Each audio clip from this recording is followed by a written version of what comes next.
everyone, it's Mira here. I'm so excited to be your host for Mira XR at the Adelaide Fringe from 21 February to 23 March 2025. It's going to be a mind-blowing, fun, and magical experience you won't want to miss. Also, if you want to join me for some behind-the-scenes fun and interactive moments, catch me live on Twitch, YouTube, and mirrorxr.com.au every Thursday and Saturday at 7 p.m. I can't wait to hang out with you all both in person at Adelaide Fringe and online.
cars to Popular Street. So if you have some that will be soon, so is this going on? Yeah, already on. Yes, and goes up to 3 to 5. 3 to 5 minutes. And Popular yes, yeah. This. Adding to our workshop. Yes, so that means adding Charles's live link to pop it in there so that you can hear live. Yeah, great, awesome. Nothing else. CD and so who's coming to the idea? I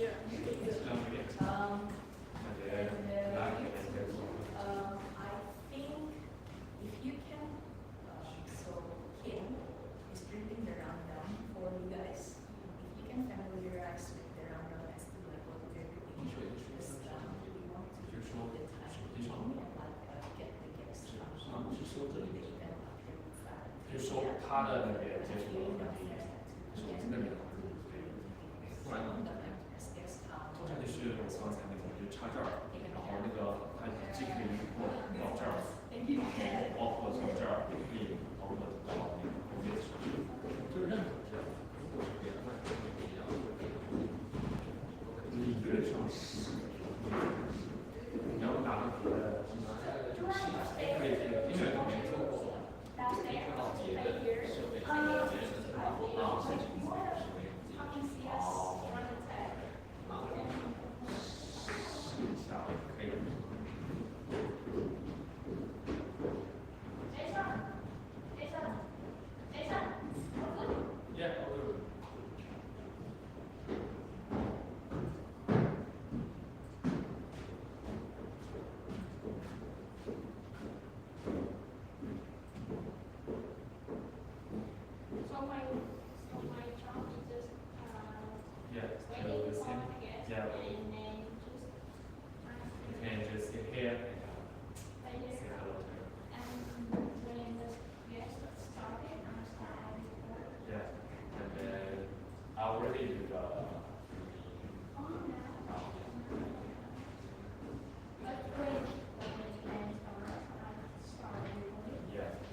But it's much of that as well.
Yeah.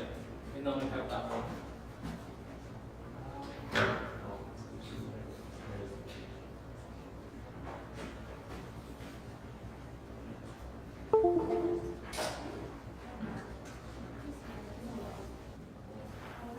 喂，哦，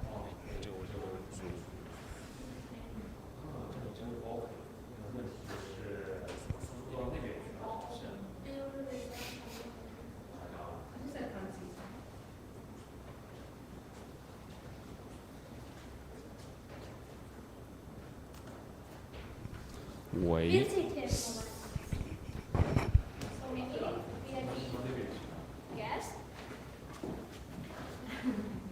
All of us are here. Really?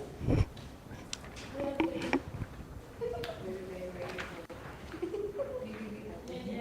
important. Maybe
喂喂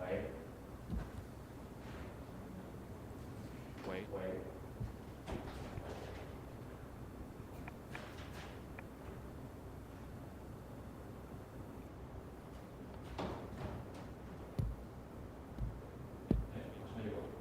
喂喂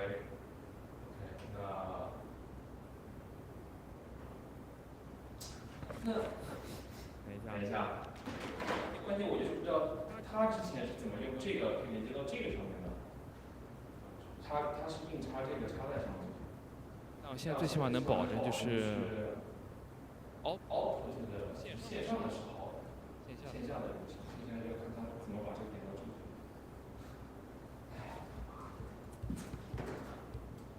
So it's like Priscilla's asking, do you have an HDMI cable? It's all I left on the table Another one again. for projector. Okay, OK，I'll thank you. 但这个问题确实解决了，也是靠这个力量。对的，对的。那不就跟它原装的这个对逻辑是一样的？但现在就是因为有了这个之后，理论这个玩意儿可以接到这个。找一个吧，我给你找一个啊，可以USB。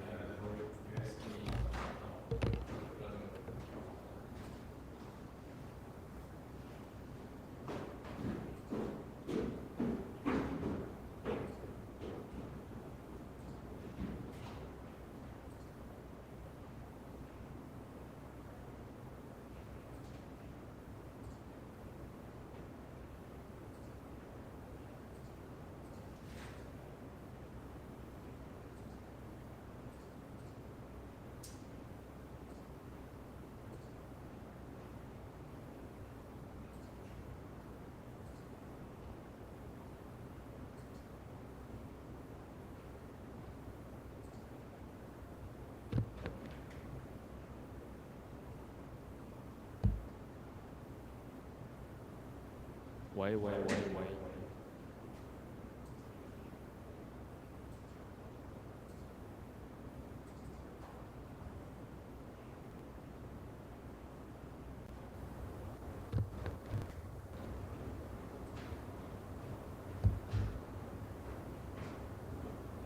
喂喂喂喂。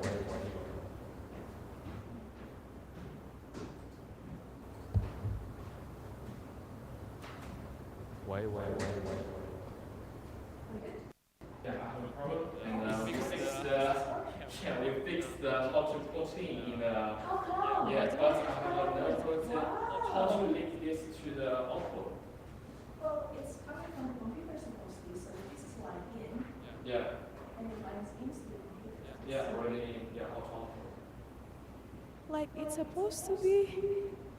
No, I think it needs some software or last time you just put this here. No, we Huh? used interface last time, but that interface basically lines this line in to the laptop. Yeah, And then the output is to the, from laptop to the speaker, so.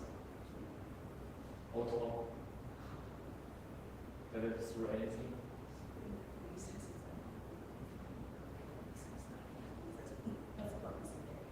So what happened was, we had an interface that splits out there and split it here, so the audio can work on that go out there. Yeah. That makes sense.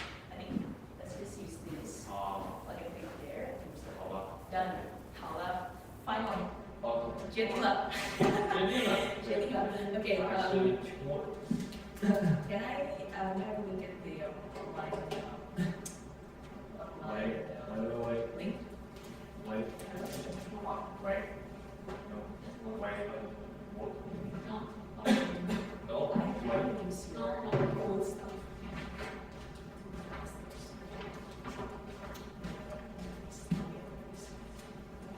Hello。喂。喂。我现在问题就是还是这个已经能做成那个英国的视频，下面问一个 offer 的视频，也不知道这上面是什么。喂，你就是问一下。This is me here. This happens in everywhere.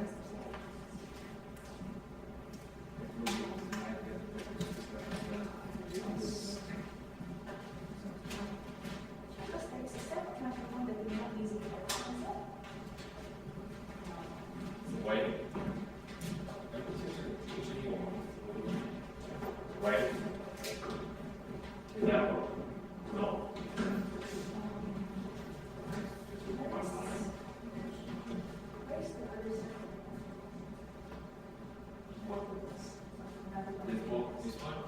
We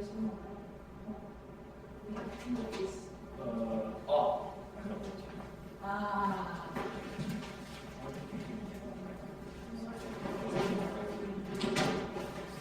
They want to have it yet? So, is that okay? At the same time. Can you send me that link? Why you? Does that work? No, because it doesn't. I can see in my laptop, right? So you want to plug this first input. Oh. Right.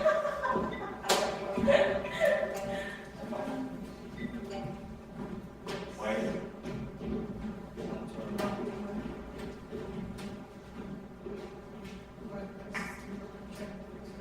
应该是要，这个是，这个音的标可怎么用？就是它怎么把声音放上面。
喂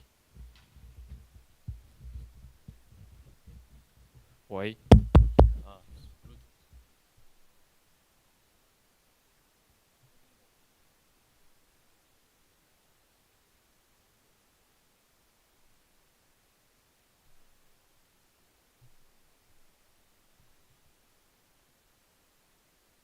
喂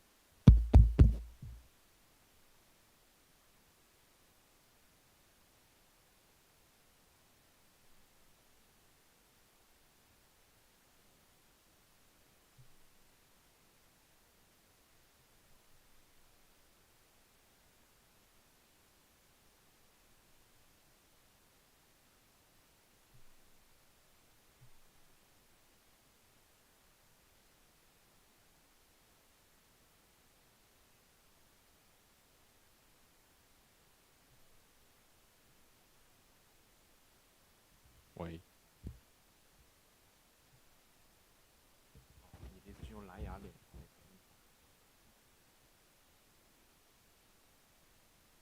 哦，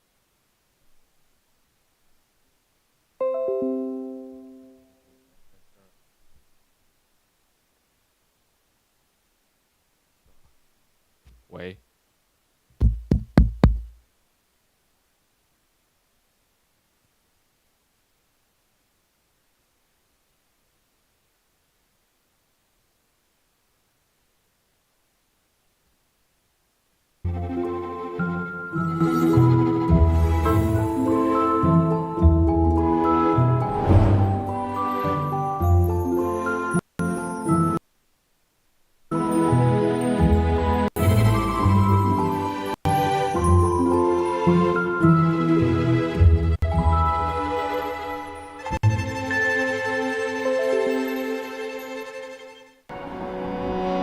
Hey everyone, it's Mira here. I'm so excited to be your host for Mirror XR at the Adelaide Fringe from 21 February to 23 March 2025. It's going to be a mind-blowing, fun, and magical experience you won't want to miss. Also, if you want to join me for some behind-the-scenes fun and interactive moments, catch me live on Twitch, YouTube, and mirrorxr.com.au every Thursday and Saturday at 7 p.m. I can't wait to hang out with you all both in person at Adelaide Fringe and online. Yeah, input is yes. Camera is off. Yeah.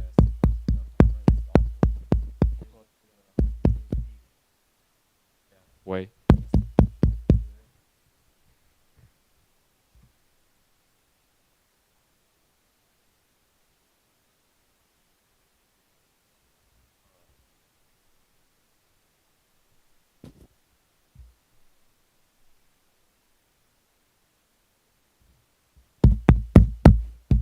喂 one two。No, this maybe only control the online. Doesn't matter with the.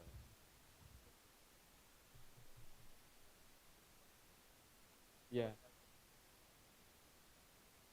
Listen to this while I can record it. Yeah. 1 2 1 2 3 1 1 1 1 1 1 1 1.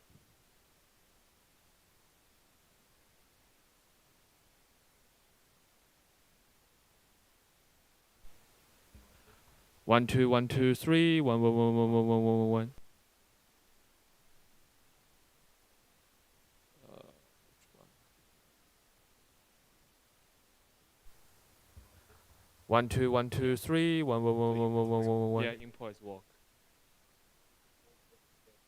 Yeah, how to put.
everyone, it's Mira here. I'm so excited to be your host for Mira XR at the Adelaide Fringe from 21 February to 23 March 2025. It's going to be a mind-blowing, fun, and magical experience you won't want to miss. Also, if you want to join me for some behind-the-scenes fun and interactive moments, catch me live on Twitch, YouTube, and mirrorxr.com.au every Thursday and Saturday at 7 p.m. I can't wait to hang out with you all both in person at Adelaide Fringe and online.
USB 的，我操！好了，我发现了更牛逼的东西，好像可以用这个直接，是这个对吧？这个这是那个金属的对吧？对。喂，OK。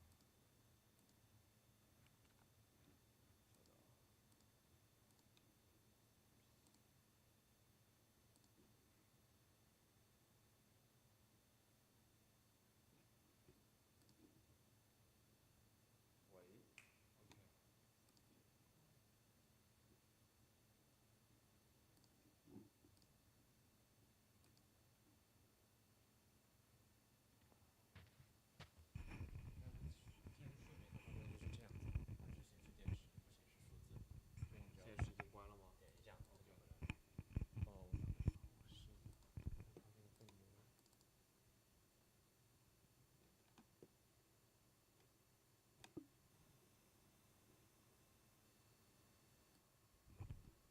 电脑的输出是，电脑输出应该是这个吗？还是这个？应该是这个。这个。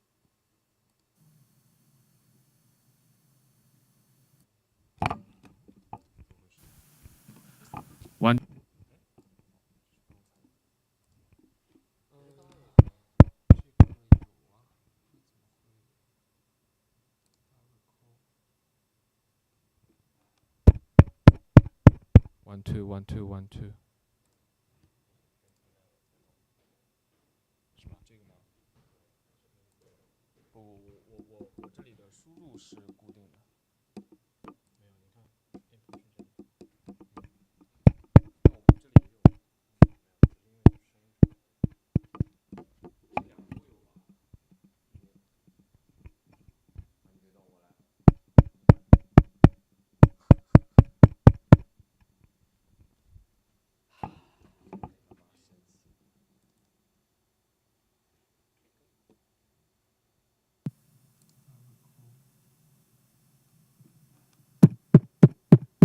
1 2 1 2 1 2。对，这个收声是可以的。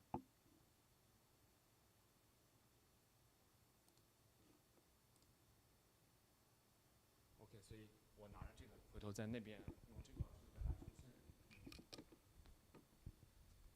然后我这个可以开一下声音，可以开，然后做一个。它是有数字就是开着，你按一下，它就是开着。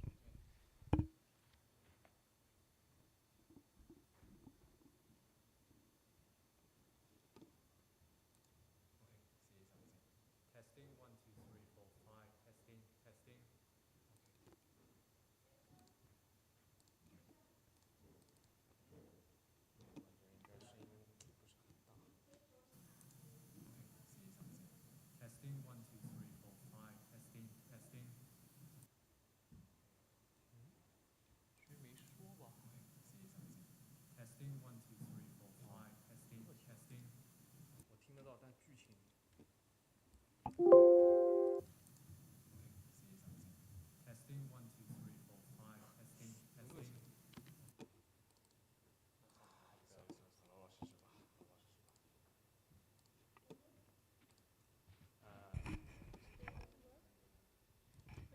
Yeah, that's why. Come down now? No, have no down. USB cable. You can use the USB to SLR USB? camera. What do you mean?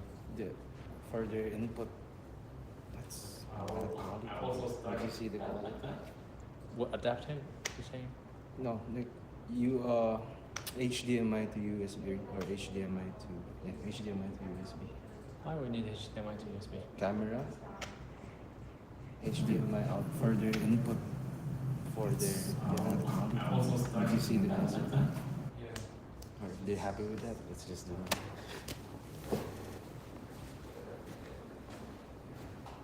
But it's working at least.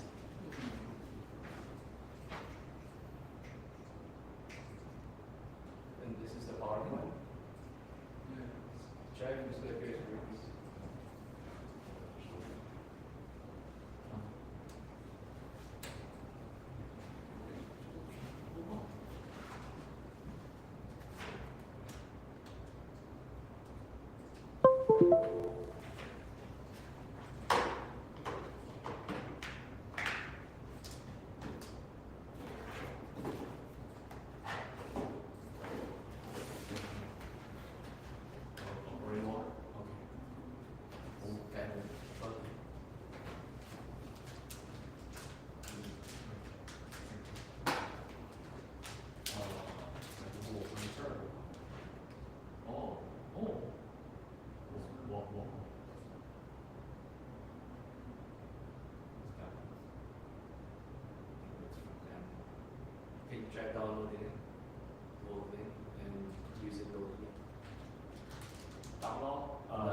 Did they just give you a link? Yeah. Okay, that's inactive because the file is not in there locally. It loads there, and it's gonna end up.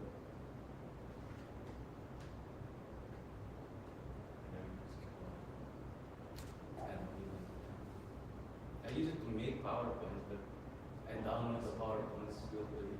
So when the mouse is here, still cool. Oh, so you come to do the Try full screen. Oh.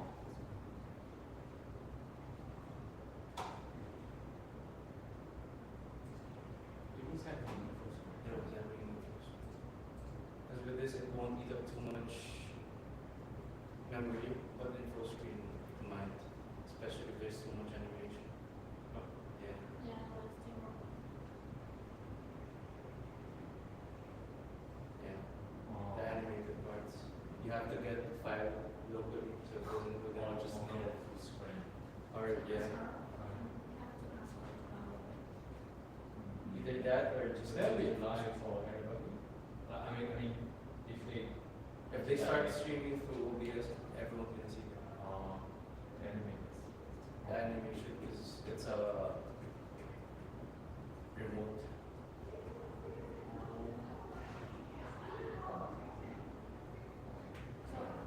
Chat asking for the Calm down. Okay, so And then ask for the download. Yes, yes. When the 5 seconds.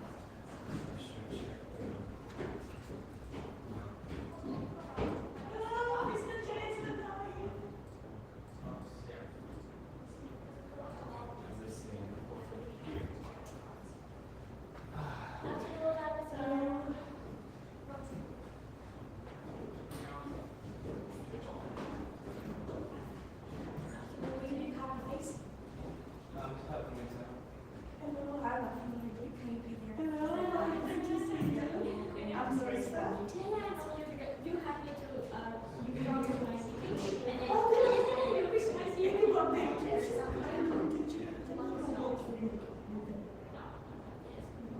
I just joined your workshop. Oh, you're from SRC? We went to a CD, yeah. I'm Oh. changing. Oh, You're even asking me. did you receive my email with these slides? No, because I sent an email to everyone with these slides from the workshop. No? Yeah. We always send, because I send with all the handouts, the slides from television. So then it starts at 2. Yeah. Because the end was Oh, 3 p.m. 10 to p.m.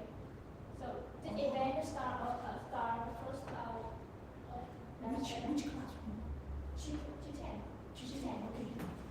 Thank you.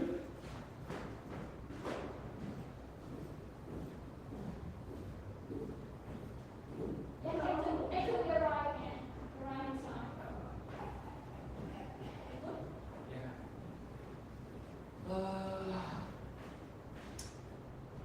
So, can you check in your phone with the live? Is that the sound is great? I think the sound is cool. Maybe online.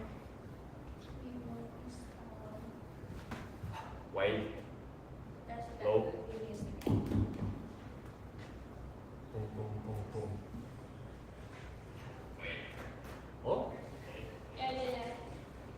oh, that long? Oh, that's great. Yeah. Hello. The sound is clearly. I can hear really clearly sound. That's great. Yeah. Hi, can you hear me? Oh, that's great. Wow. Oh, it's good. Good enough.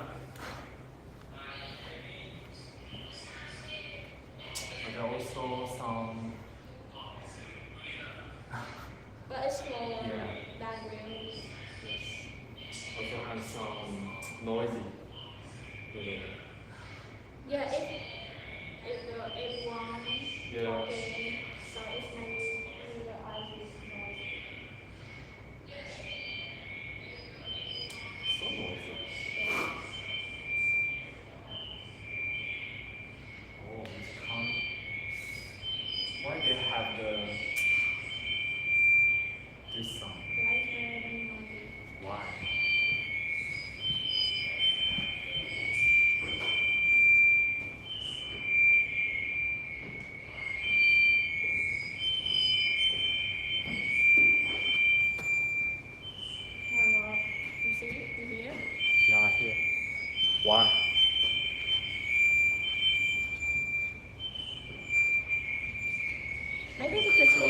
turn on the model? Because we turn on that. I will try to raise it.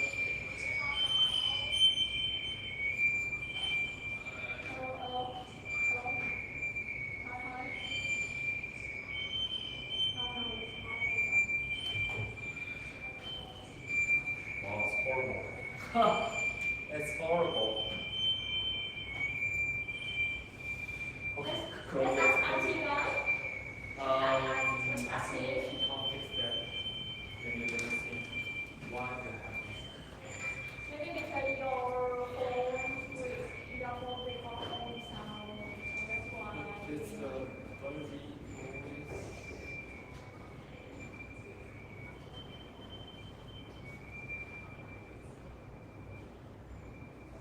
Why? Even though we talk, we still hear the things outside the sound. Really?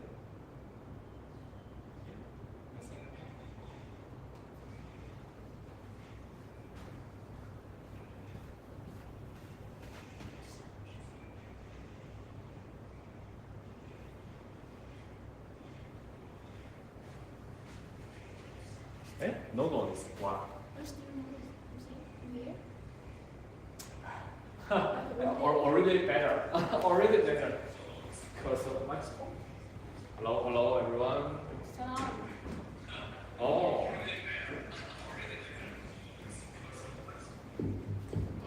That's the reason why. Check this one.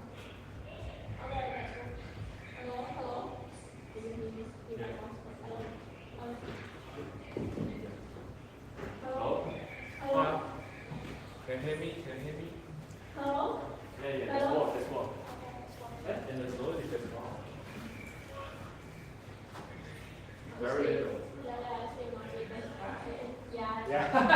That's better.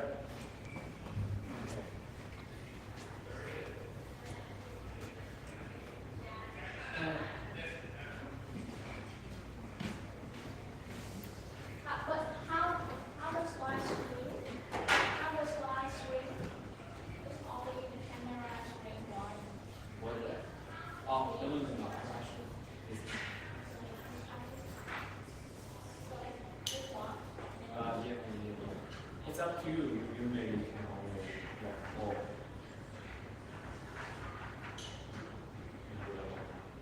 Okay.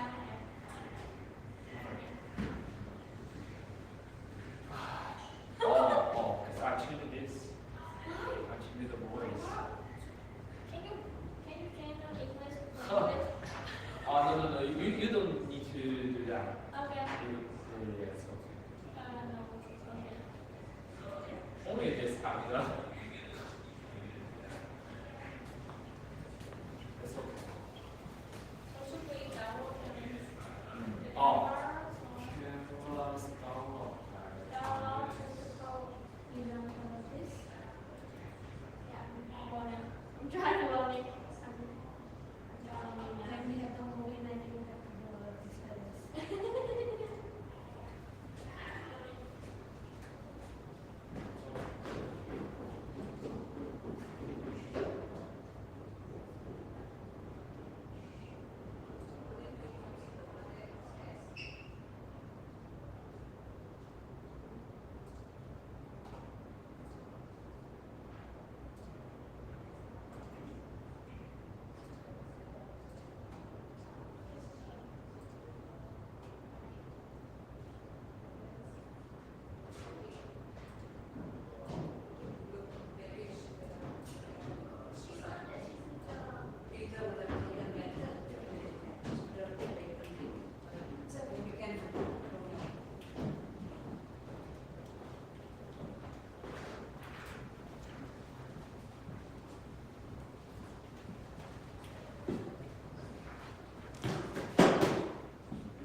Let's go and talk. I had a feeling, please. Just use the mouse.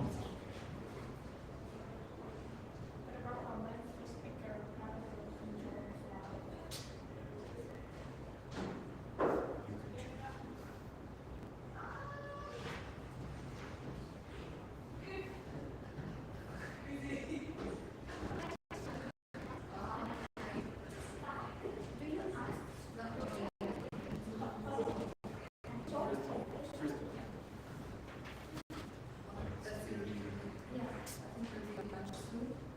I think you can maybe better.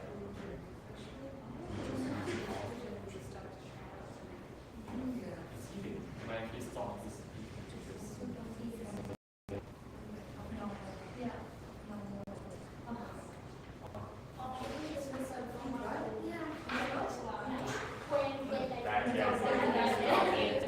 disaster.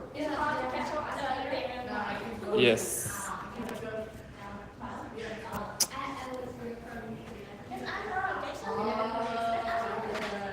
Jason already see that he asking you to compensate.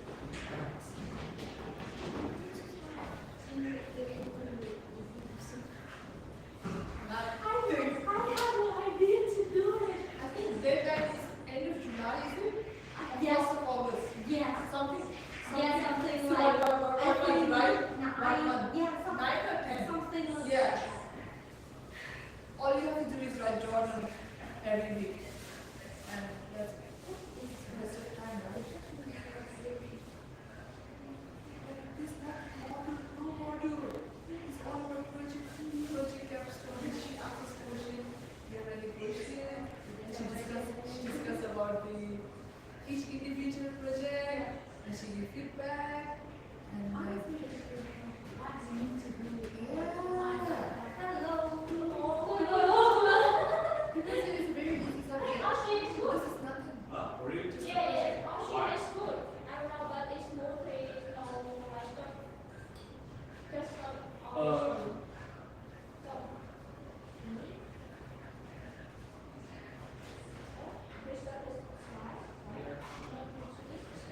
The back is okay. Front is not. But you can try that. Oh, it's strong. Front? Now it's okay. But yeah. In the online it's okay. I know It's that. online. Online okay, I know that. But yeah. Huh. 这你嘛 Why is so stupid?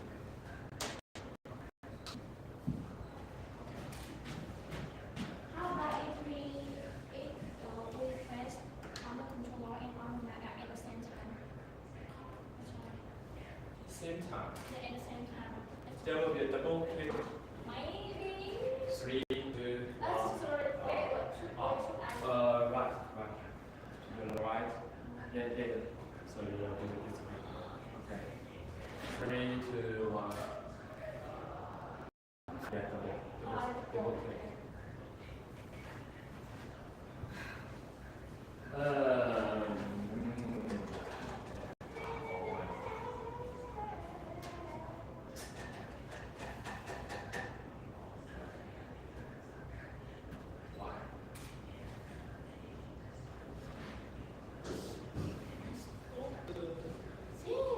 Oh, yeah, that's very interesting problem. I see that.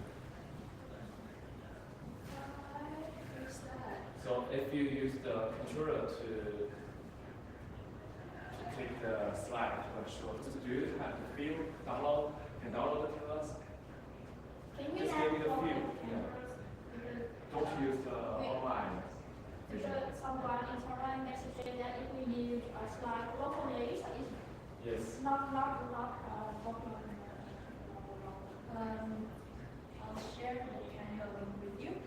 If you just download it. No, you give me the link, but I can't download it. You have access. You have to adjust a permission. Yeah. Like that can. Yeah, you download it to me. Yeah, you have to adjust it. And yeah, I think you can. Okay. Sorry guys, I need to be upstairs.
đẩy nó vô mà không hồi là cái bắt đẩy nó dồn nó lên lại cũng vậy nè. Tự nhiên để thấy nó rồi cái gì. Yes, Ken, I'm here. Gì vậy? Nó chưa được sao vậy? Số đồ xíu nha. Hỏi tôi bây giờ nãy.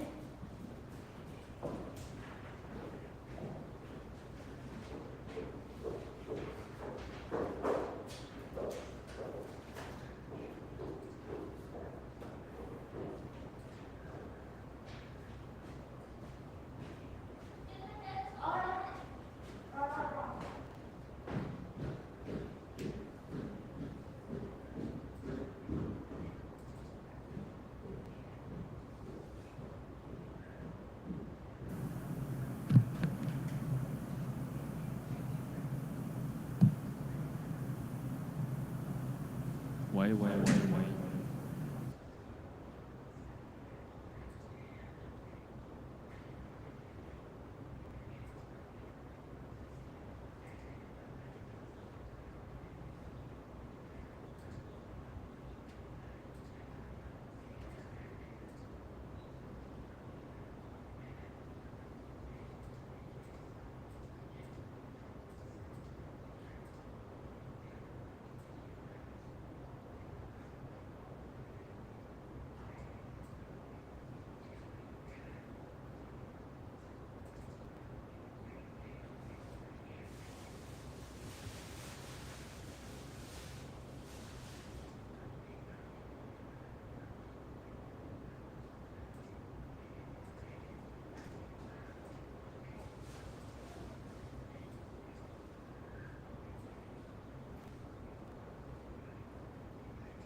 She said to me to hide the paper or something here. Is that Maybe.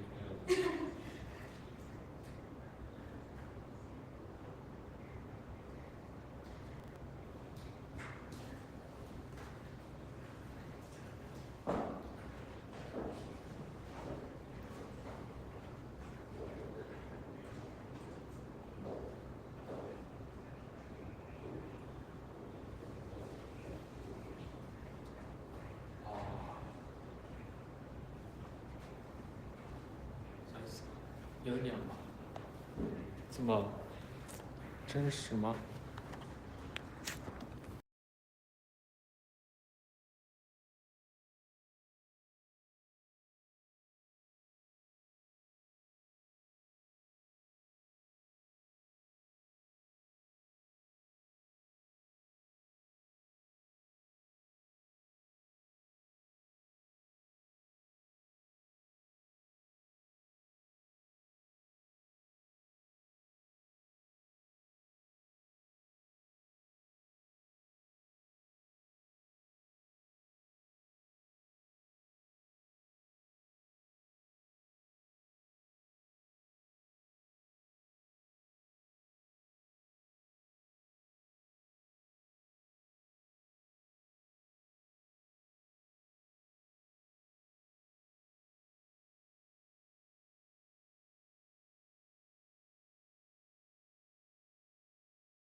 the camera to see the old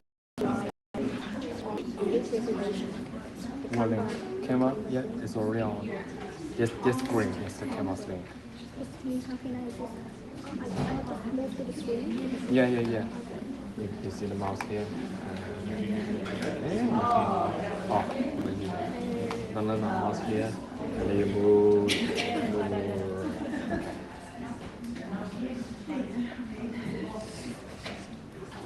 What's up? Yeah, that's already.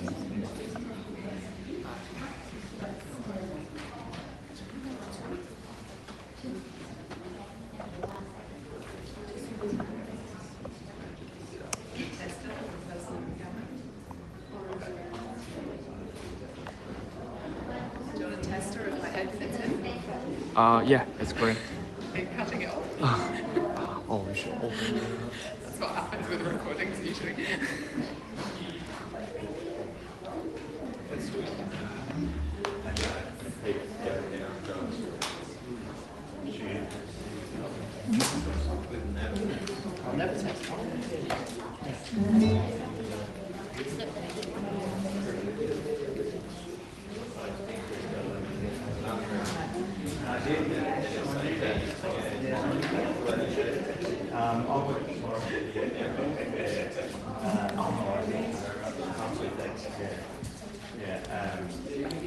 So I kind of look after working and then it's part of my social process.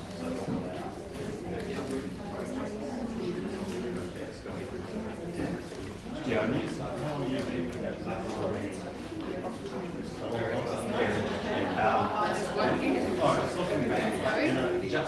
Ready to call the attention to the room? Okay, welcome everyone. Thank you so much for coming. Before I start, I want to obviously acknowledge that we are standing on Ghana country.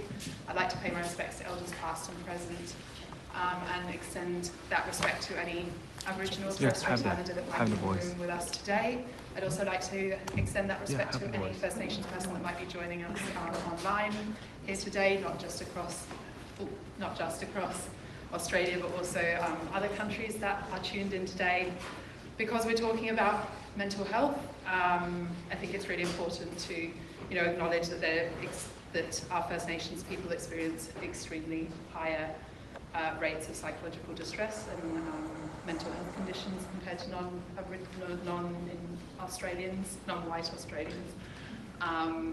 So it's really kind of important to acknowledge that as a starting point, and I'd also like to make the point to kind of think about that today as we go through the program when we're talking about well-being. What could our own roles be in ensuring that we're playing our part in making things better for our First Nations people, as well as celebrating First Nations solutions in this space. After that, I'd like to start off with some boring things. If anyone has not found them yet, the toilets are down the stairs and onto your right. Emergency exits are under the stairs, and that way the wonderful Torrens crew over here will be your point of contact in an emergency, so please look out for them. As I said already, we have some people joining online, so hello everyone, streaming in from across Australia as well as internationally. So who am I and why am I speaking and welcoming you into this room? I'm not in mental health and I'm not in tech. My name's Ariana. I am in the world of social enterprise. I'm the impact director for Collab for Good, and I own my own social enterprise, Think Enough. I've also been leading for the past 2 years the statewide social enterprise development program across the state. So we've been working with lots of small businesses on helping them develop their purpose-driven model. So how can small businesses do better socially, environmentally, culturally? So Crystal and Create has been a really great participant and member of this community. She's been involved in the Business for Good program, and I've had the pleasure of coaching her through a process to help Create develop their theory of change. So finding better ways to properly embed that wonderful purpose through your actual business model. So basically that's why I'm here. I'm championing Create, Mirror XR, Crystal and the team as a business for good. And it's why I'm excited also to be here to learn about something that I know a lot less about. So why are we all here today? Why are you all here today? Well, welcome to this important discussion around the responsible use of AI and XR to promote wellbeing amongst young people in schools and universities and elsewhere. Today we're launching CREAT's SA Digital Media Health Awareness Programme for XR, which I'm sure Crystal will be telling you obviously more about soon. But first I wanted to give a warm welcome to Tiny Allen, Mental Health Commissioner of South Australia, who will be sharing a few Tame is recognised locally as a thought leader in mental health innovation with experience leadership and mental health, and I'm honoured to welcome her to the stage today. Thank you. I have to stand here in front of this telephone. Stop the old thing. We still use it as a telephone because my young people don't even know that you can use it as a telephone. Shall I sit down or stand up? Telephone controller. Okay. Natalie company, Natalie Gandhi, I also want to extend my respects, but more than respect, and I think because today we're talking about innovation, we're talking about change, we're talking about care, and our First Nations people have been doing it for 60,000 years, so any conversation we have about innovation, any conversation we have about care, has to start with respecting the wisdom and the knowledge that has been held on. We have to learn from that if we're going to be able to grow into a more collective society. So yes, I'm Tame Allen. I have the dubious honour of being called the Mental Health Commissioner, but most people just call me Commish because I don't stand on ceremony very much. But I'm also the Deputy Chair of the Global E-Mental Health Collaborative, and I get the privilege of working with 35 different countries around the world on sustainable innovation and tech design which is ethical when it comes to mental health care and what the future might look like. But I think I'm also more than that, and the things that drive me every day is I'm a mum, I'm a tech geek, I'm an artist, and I'm plenty of other things to other people. But I'm someone mostly with the experience of having used a system that didn't work, that was very broken for me. So for the last 2 decades in my work, I have pushed for systems that are human and systems that are innovative. And those two things can actually work side by side. They are not separate from one another. And often we think we're either working with humans or we're working with tech. So my responsibility is to bring those two things together. I wanted to talk a little bit about my kids, because I think they're really important to the conversation we're having today. So I have two gloriously neurodiverse, we call them neurospicy in my house, kids that are 11 years apart. So I have also a very dubious honour and privilege of bringing up 2 generations in my house. My husband is of the generation just above me, so actually there's 4 generations in our house. When we talk about Gen X, Y, Z and A today, I know what those look like in the same house. My daughter's Gen A, she's fiercely smart, and she can explain the role of dopamine in a way that I couldn't explain the role of Donkey Kong or Dolly magazine when I was her age. No, she can talk about dopamining, and she knows what that role is in her. And at that age, I think the closest thing to tech I got was knowing how to rewind a cassette tape with a pencil, right? That was technologically advanced for me. So she has grown up knowing tech, living tech and breathing tech, but also in a space being neurodivergent where tech is really dangerous for her. So I've been navigating that space with her and alongside her. And that contrast between our generations, I think, tells us everything we need to know about how fast these generations are absorbing information and how we need to get in there and help them absorb the right kind of information and be really smart around that. And how much more prepared than I think we are now in being able to give them the tools that serve their well-being rather than sabotage. My son is Gen Z, so he's a filmmaker, and he's able to craft whole psychological worlds using gaming technology and the Dreamstream technology. So if you've never seen the Dreamstream before, he's the foremost expert of that in New Zealand at the moment. So he's doing his honours here. And he's only doing his honours here because he said, Mum, Avatar are hiring us out for $200,000 a day to use it for free.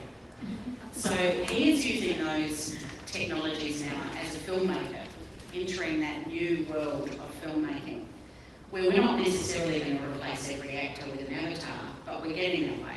So he can create backgrounds and send people to Hawaii having never leave that room. His work looks a little bit like Black Mirror meets ballet.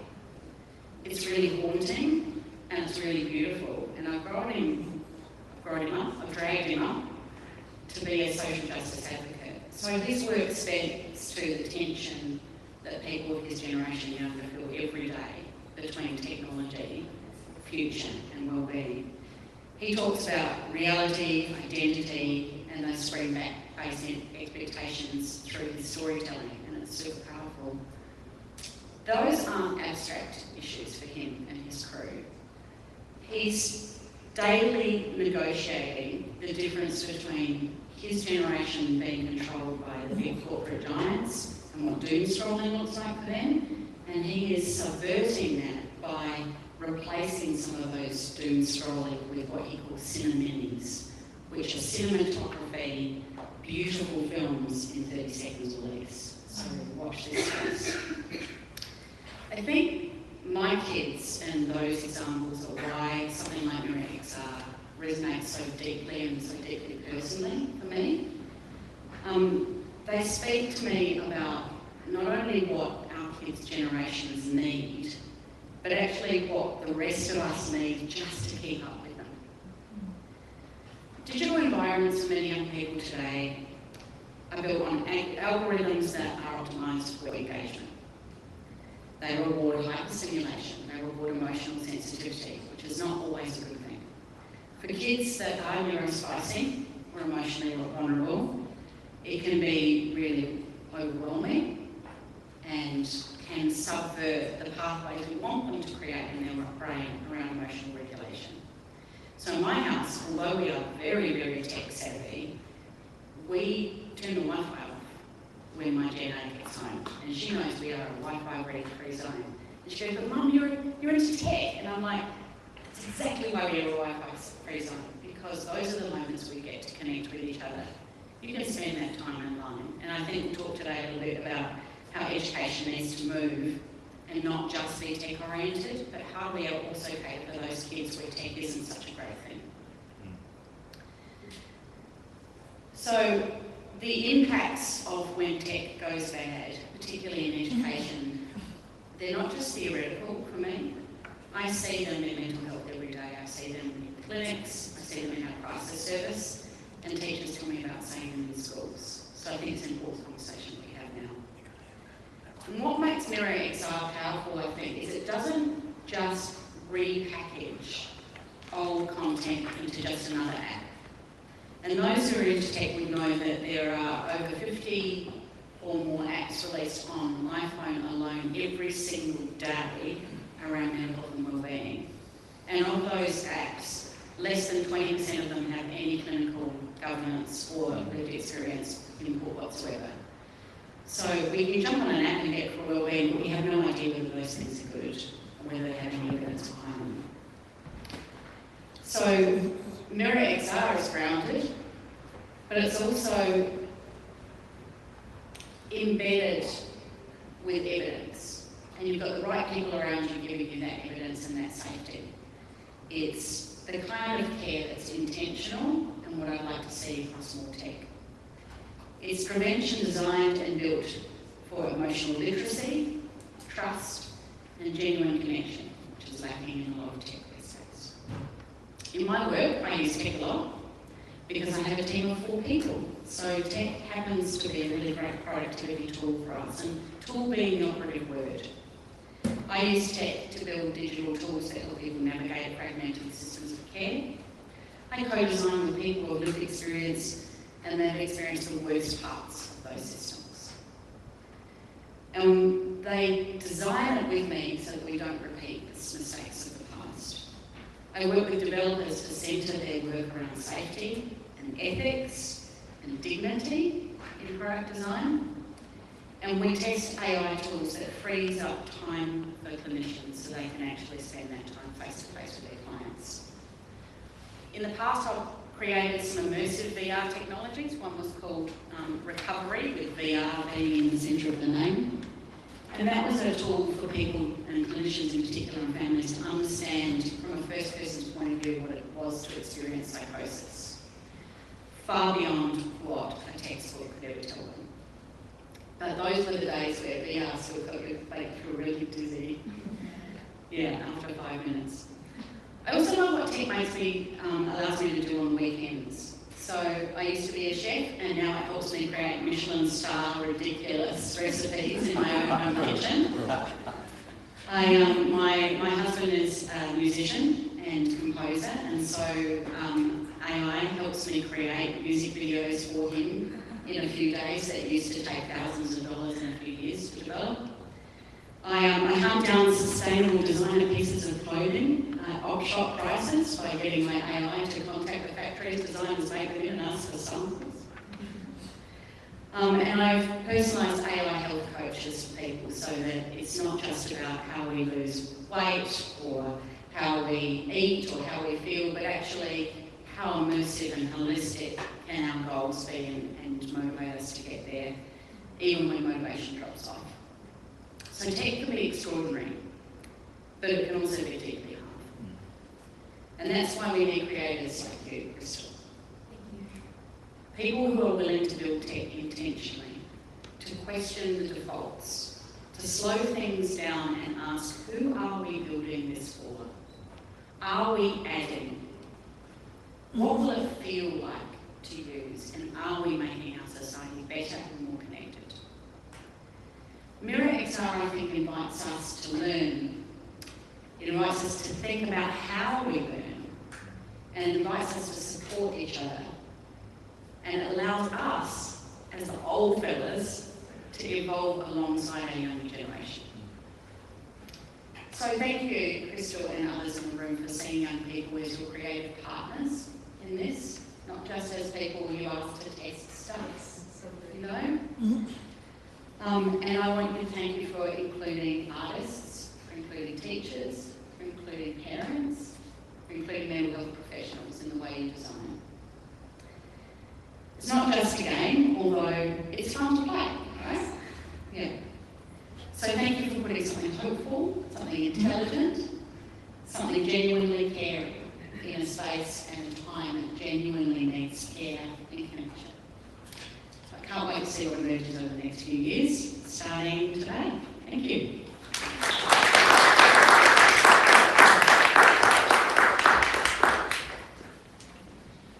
Thank you so much for that. That was such a beautiful introduction to the day. So much knowledge and experience in that and bringing it into Mirror XR, as well as making it relatable somehow.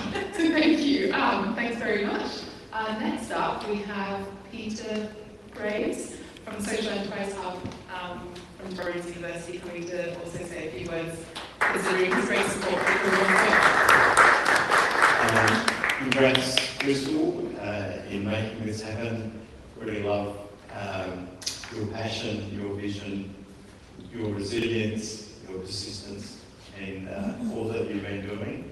I'm from Torrens University. I work with the industry in creating consulting projects, and then we have teams of our students, small teams of students working under one of our staff to deliver that outcome.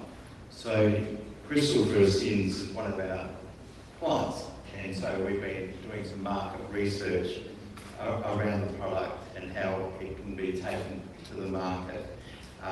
Most of our projects are impactful, so we use our techie students, our AI students, etc. But what we're trying to do is to bring a human element and think about how the work that we're doing can support a positive change, which is why we supported Crystal and the other people that are involved in the process, including you, Tanya, is to make a contribution to that social impact. And I think what resonated for me is that really, good tech is a co-design process. often, and I'm only 25 years of age, I've actually had programmers, coders develop apps and products for me, and man, have they aged me badly, as you can well tell, because they were so focused on the code. They forgot all about people and the experience that they were creating and seeing the benefit they needed to bring. And it's also just from an educational perspective, a good pedagogy, the experience. Well, kids learn through the experience, but we've got the added benefit of what Chris was trying to do, is also positively impact the well-being of our kids and younger generations. Yeah. Thank you.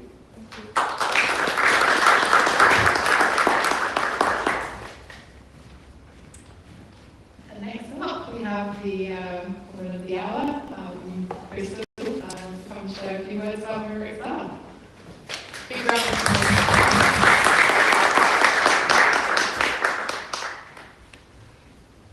Hello, everyone. My name is Crystal. It's such an honor to be here presenting our technology solutions that I dreamed throughout COVID, actually. So, back in COVID, everyone is online, and then I got introduced for the first time to this technology, AI, VR, XR, and in the US, people are already living a different reality where they're using stem cells and uploading their cognitive thingy to the AI neural network, whatever. This is way before ChatGPT. And so I thought, wowzers, how is the boundaries between human and technology be? Like, how can humans still live as human in the future? And what is it that actually makes us human? Was the question that I had back in 2021. So I thought, if the world is going this way and it looks like it's trajecting too quickly, since then I see what the present technology that we have, I saw it coming from back then, because some people already live in that space just at that time. But what shocks me is I did not realize it would come so quickly. What I think would come in 3 to 5 years, come in 1 year. And it's just getting quicker and quicker. We're talking about China releasing one robot by the end of this year to replace people in the factory and things like that. And recently Elon Musk has just implemented Neuralink to help people who cannot function, bedridden in the hospital, and they can actually function and talk to their family. So it's on clinical trial already. So the speed as to where technology is going is shocking. But then the digital divide and the risk towards young people's mental health is what aches my heart the most. So firstly, I honestly want to thank you, Taimi. What an honor. Thank you for that very, very, very, very, very kind word. I'm honored to be supported by the SAMHC for throughout our Adelaide Fringe as the MVP launch. And Peter, Torrance University, my goodness, I can't mention everyone's name, have been very helpful and, helping us not only because of, it's an impactful business, but I think they really get the vision, and I can't thank you enough, Peter, thank you. And here we have Mr. Joe Antonis, Navita CEO. I'm so honored to have you today. I graduated from SAE, so 2021, when I say I see the vision about AI, VR, XR, I was studying at SAE Byron Bay throughout COVID for 2 years. Even saying, without studying there, I won't be able to, I probably wouldn't be doing what I'm doing today, because the things you get exposed to. I was working as a child psychologist in Byron Bay, so I understand how child anxiety rising 3 times just throughout the COVID time, where parents and teachers don't know what to do, right? So my boss was trying to work with New South Wales PTA at that time to roll out anxiety program for schools and for PD and this, while I am behind him doing all his PowerPoint, doing all his work, I'm like, this is awesome, I feel like I'm learning psychology, right? But at the same time, I thought, well, the workshop at PD is very inspiring because I sit in it. Their approach towards kids are very different, like workbooks, worksheet, posters, online posters, like the kids are on tablets these days, and this is, so I'm thinking there should be a better way to deliver this content, because the content is gold, the content is king, but the medium has to engage with their, where they are, the children. So my project, I created an augmented reality experience where we teach children about emotions. So we're talking 2 years old actually when we tested that. So this is way before XR. And so I'm thinking, surely we need to bridge that gap of technology, right? So if I go to the next slide after this, thank you so much for the university student is volunteering with us today. So that's amazing. So let's go to the next slide. Imagine being lost in a unknown city without an map. This is how young people are currently navigating their mental stress. Had a candid conversation with Michelle the other day. I'm like, yeah, right, the problem is real, right? So if we go to the next slide, this is Australian statistic from 2024. 40% of our Gen Z suffer from mental illness, but more than 70% receive no treatment from healthcare professionals. We know that there's a long waiting line for this, but that's not just the only problem. There is stigma within and around them, to make them feel cool and sadly, their escape is not to mom and dad. Their escape is not even to their friends. Their escape is to online chatbots, is to VR escapism, is to gaming addiction. So if we go to the next one. Now, I think it's not just our children's problem. I speak as if I'm so old. But I think it's the whole world's problem. We are stepping into an uncharted territory like never before. None of us has lived in the digital space before. Industrial Revolution 4.0 is now changing the world with AI, robots, and everything. I'm seeing Japan building the first floating city in the world. I'm like, what kind of future is that, right? So they're already engineering that to life. So the difference is, this is not the first time where humanity is undergoing revolution big time. Industrial Revolution was massive as well, and people lose job and we find new job, But the thing is, we had time to navigate. It was over a span of decades. This is over a span of a couple of years. We are trying to catch up as a society just to use ChatGPT. We still have people not knowing how to use it properly, right? But then they're releasing new things to a point that society really cannot catch up with it. But the difference is, we don't live in that space. We know that space exists, just like, Mars colonialization, right? I mean, the astronauts currently don't live there, they just explore, right? But who knows if they've been successful, then the next generation will live there. With that analogy, our young people are currently living in that space. So in the next slide, we're gonna have a look into, that is an interesting animation. We're gonna look into how Gen Z actually is the first digital native that lives in the online space. What do I mean by live? They don't just play game. They don't just chat with their friends or strangers online. They build their identity in the game they play as an avatar and, to express themselves, to find real connection and belonging within the game space to who knows who. What do we see? It's heightened anxiety and depression like never before. I am very concerned about this because my generation is the first generation that live with social media. And we've seen comparison like never before, all these spikes like never before. But this is just a phone. This is not in my head. This is outside of my head. As a VR developer myself, when I'm testing my game, I get into the headset and thought, wow, what a serene experience. And I thought, crazy, how my brain is so easy to fool because they build and design that experience, right? So what we see with the AI is the parasocial relationship, whereas humans who are wired for connection, the machines are not wired for connection, but they're built with the algorithm in a way that they understand how our brain are wired, how we psychologically respond, And so we then have emotional connection with the AI. Who says thank you to your AI? I do. Yeah, right? Like, it's just because they're human. Like, the AI is not human, but they are wired to understand us. We are wired for emotional connection. So, I can't wait to unpack the Tiny and Dr. Ali later, so I'm just like, park them up there. But Generation Alpha is the next one.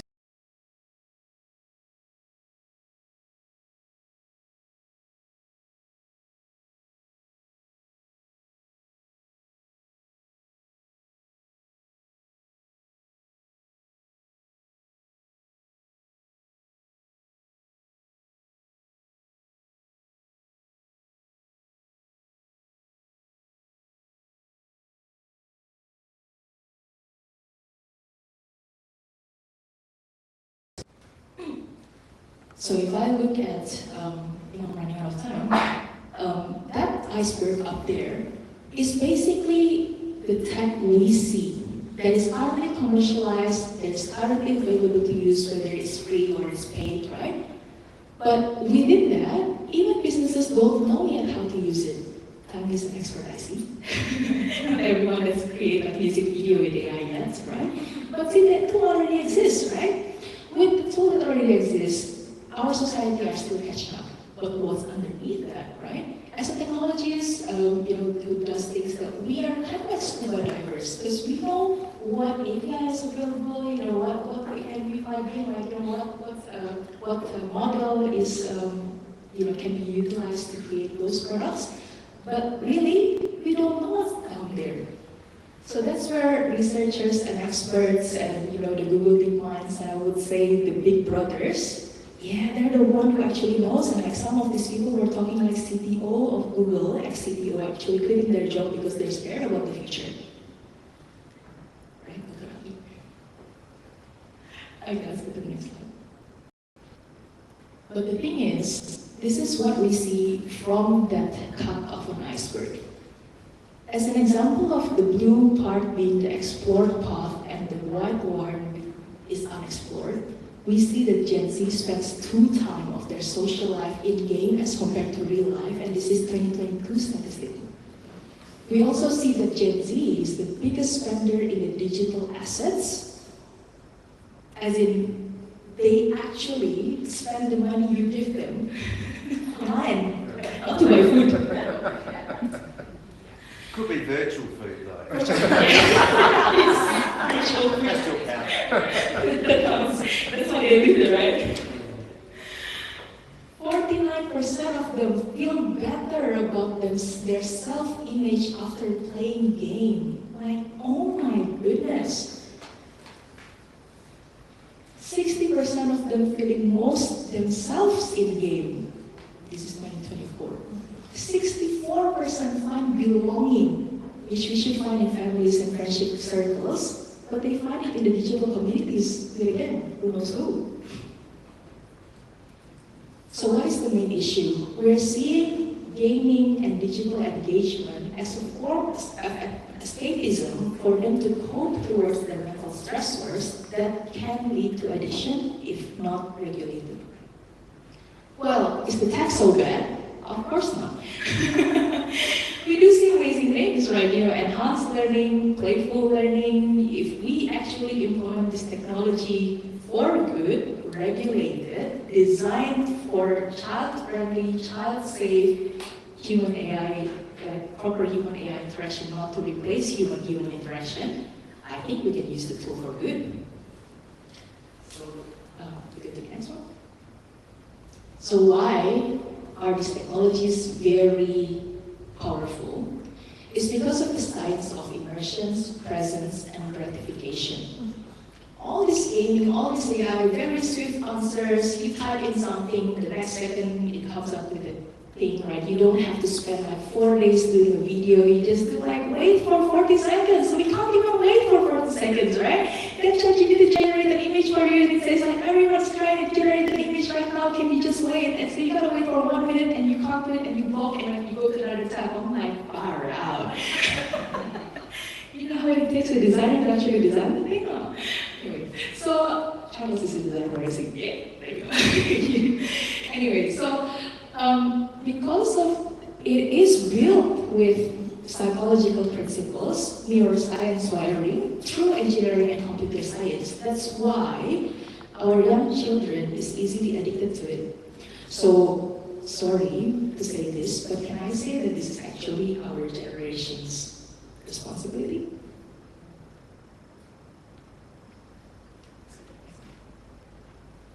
So 42% of our young people say mental health is their primary barrier in achieving school and work goals. While 71% of them, so shout out to Jamakama, is hosting our online stream right now. And hello everyone who joined us online. Thank you for joining us from interstate and international. Really appreciate you. Research say that 71% says playing game helped them feel less stressed, which is good, but can also be unhealthy. So what we're trying to do is not to get them out of their world because it's unrealistic, right?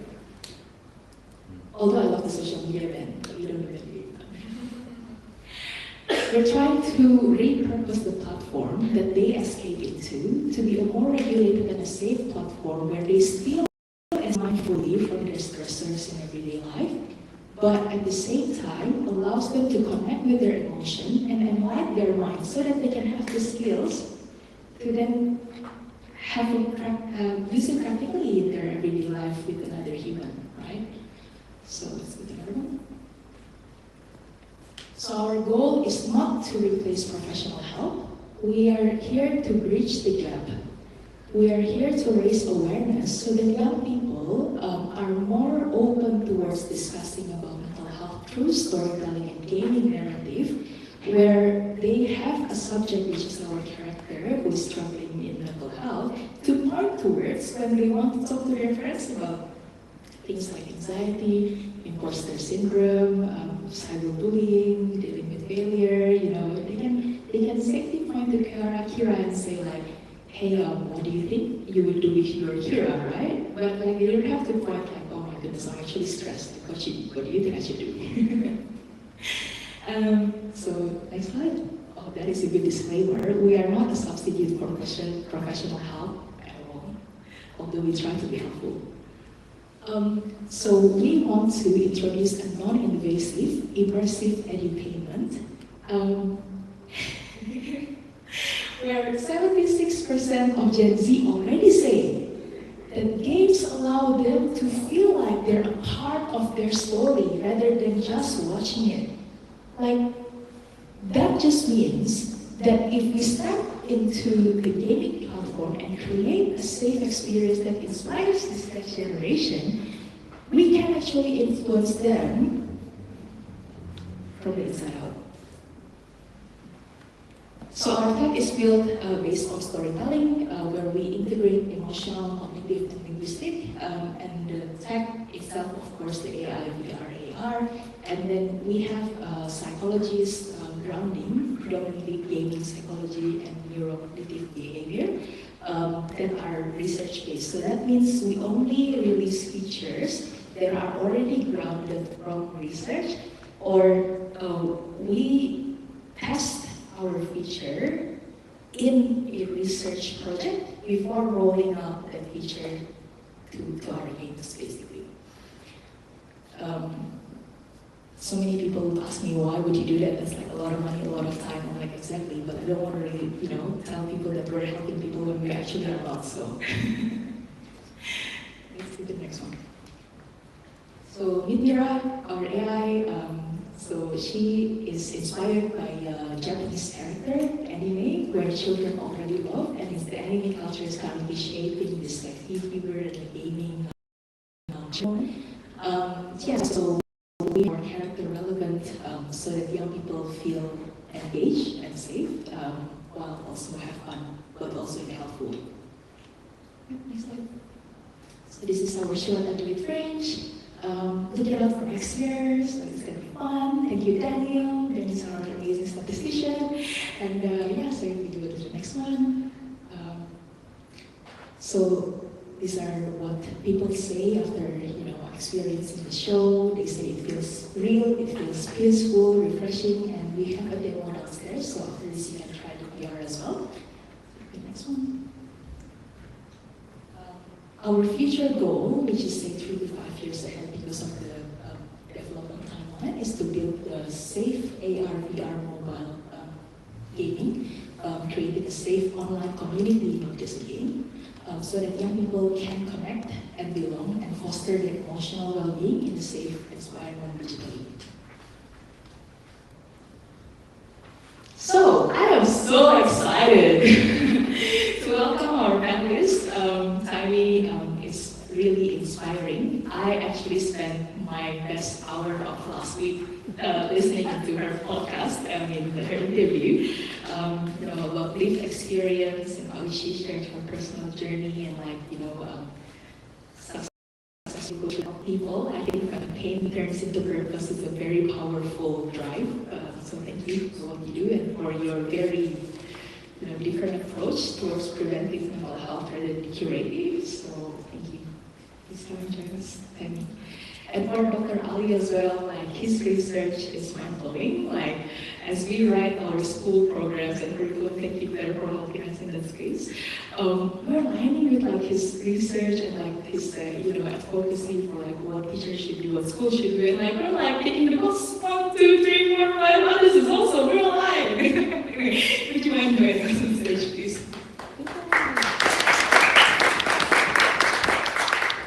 An extra microphone. Yes, you do. Thank you.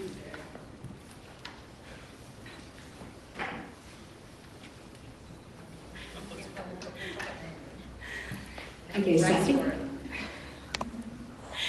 think the first question is obviously I want to ask them why they do what they do, right? I already shared a bit of her family and children story.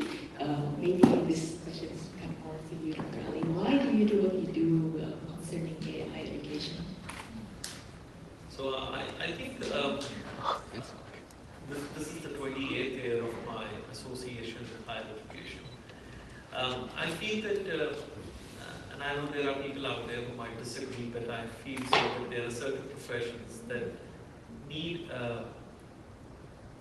passion, which has to come from within. I feel that specifically if you are in businesses that are all about people, you have to be a little selfless and probably look at the bigger picture of how you're contributing back to the society.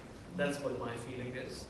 I know there are people who might agree or might not agree. Of course, everybody needs money to live in the world, and while that's one of the things, but eventually I feel so that you cannot be a teacher, you cannot be a good doctor if you are not empathetic. I feel so. My reason of jumping into the mergers of artificial intelligence and mental health is because I have an engineering qualification. My MPhil and PhDs are in the field of project management, engineering management, information systems and software engineering. I have a qualification from Harvard related to leadership and business, and I have a qualification in mental health. So there are very few people that basically have those qualifications, and I think that's where the world is really struggling. And of course, as an academic, you always want to do something which nobody has done. That's a motivation that comes from within, and that's how I feel that whatever I'm doing and whatever I want to do, it has to benefit the society somehow. Sometimes in the form of helping individuals, but most largely I'm sure that my voice would not be heard at all forums everywhere. But if I'm able to transfer the knowledge that I have to someone, I think that's my biggest achievement, and that's why I like to do what I do.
But after 50 years, for somebody who is living in a metaverse, for instance, the definition of quality is going to be different. We've all seen the movie Matrix, haven't we? Correct? And while those movies seem as almost impossible reality, who knows? There are movies by Steven Spielberg, and I would love all of you to watch this wonderful movie. And I think the movie is, the name of the movie is Artificial Intelligence. It's about a robot that's born in a home, eventually as a substitute child, because the real child is under coma or something, and then this child eventually develops emotions, and then there's a whole process associated. It's a wonderful piece of art, I believe so. Do watch that movie. It tells you a lot about human psychology and the connection of it with artificial intelligence. So I think so. What can we do together, as individuals? Stop. Be sure about what you do. If you're not sure, don't move ahead. Now that's a difficult thing to do, and I completely agree. I'll give you an example of what I did at my home. Now, many people would disagree with that. My home is a tech-free zone, completely. My sons are in the universities now. I did not give them any kind of technology anymore. You have to stop. Is that right or wrong? I'm not saying that's right or wrong, but I'm just making my decision based on the fact that I'm not sure how this is going to impact, the tech is going to impact my kids' psychology. Therefore, I thought the best thing is to just stop and maybe give them enough time to get matured and then, get hold of the technology. Now, what I see is, and as an academic, I see, I've been teaching all these generations all my life, I think so that there is a big disconnect between the teachers and the students now. Big disconnect. And that's not because of anybody's fault. It's also because the teachers think. Now, let me give you an example. For example, if there is a 16 or 17-year-old teenager in my classroom, do I really understand how that student is learning? I don't. Because our method of learning comes from our development in so many ways, and AI is impacting it. So, at the board level, I even question, well, this education that we are subjecting our kids through, is it going to really help them? Because they're learning in one way and we are teaching in another way. So it's so much unknown. And lastly, so we give a doctorate degree to a student when we give the doctorate degree and we say, oh, XYZ student has partially fulfilled the criteria of doctorate qualification, and you've contributed to the existing body of knowledge. And then you get the doctorate degree. Now, imagine this, there are galaxies and universes and worlds and solar systems and whatever. And what level do we have? It's negligible. And it's negligible. And with AI in mental space, if you go and see the existing body of knowledge, it's almost non-existent. So it's something to worry about. At the same time, lots need to be done. I think it's fascinating actually that the more people that are leaders in tech, the more you'll hear them say their kids aren't allowed on tech.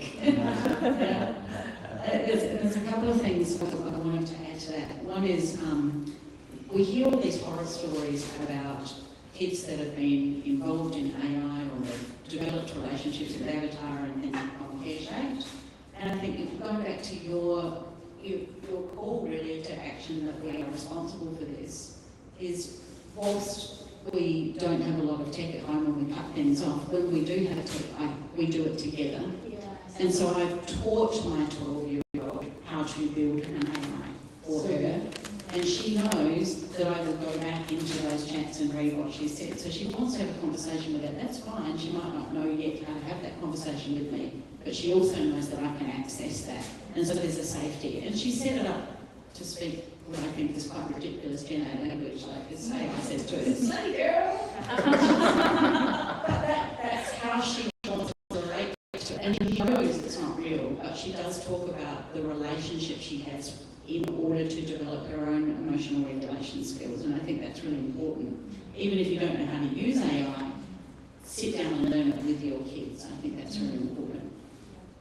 Wow, yeah, that's powerful. And I think that triangle, like connecting parents and teachers and the child as they explore their technology, and we know, like it's kind of like we're walking the journey with them. I think that's the highlight. I mean, you know, okay, we're gonna go to the second slide. This one is actually interesting. So because of time, I'm gonna read the two next statistics together.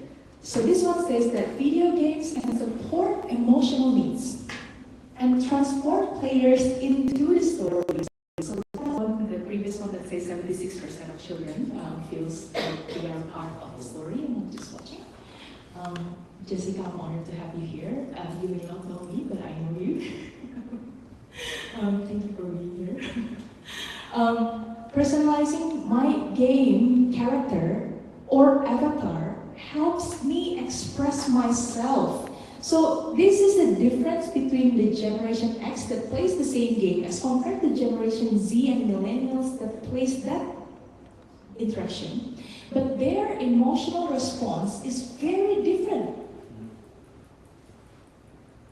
Another one is saying, video game allows me to feel like I'm part of the story rather than just watching it. That's the one that we seen before.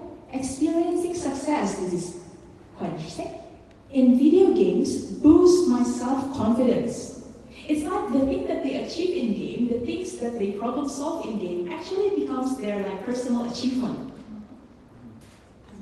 And if I'm going one step further on that, can we imagine a world where our kids are actually trying to achieve virtual achievements rather than real life achievement? And they think they actually live in that space, and actually, I'm sorry, but like imagine a dystopian world where people don't actually work and do things in real life, they do stuff in the virtual space. Maybe that Ready Player One. Huh? Yeah, Ready Player One. Yeah, exactly. And like what you said, Dr. Ali, right? Like if that's actually the space that they actually live in, then it kind of makes sense for them to build that world as well at the same time. But wow, we're stepping into a very different life, I think, in the future. Do we know whether, again, the generational difference, do we know whether those generations spent exactly the same amount of time online on that game? That is actually, that is a good question. I'll actually, we'll circle back to that. Chantama, you're listening to that, let's circle back to that, thank you.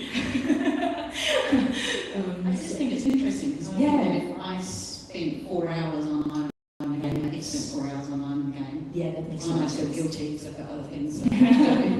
But too, I might also feel engaged as much. I think there's a time aspect, the time of how much life. Yeah. So, you know, I had, 30, nearly 40 years of my life, which was not much tech, right? And then the last 20 years of my life has been a lot of tech. So I think those growing up with tech, being born into tech, of course they're, it's part of their world. Yeah, actually, I'll circle back to that in next interesting discussion. More questions and answers. Yeah. Thank you, Pragni. Now the last one says, I feel better about my self-image when I'm playing video games. Can we go to the next one? Now here's the next statistics that says, for committed gamers that plays frequently. So now the green ones are for committed gamers and the black one are for casual gamers, right?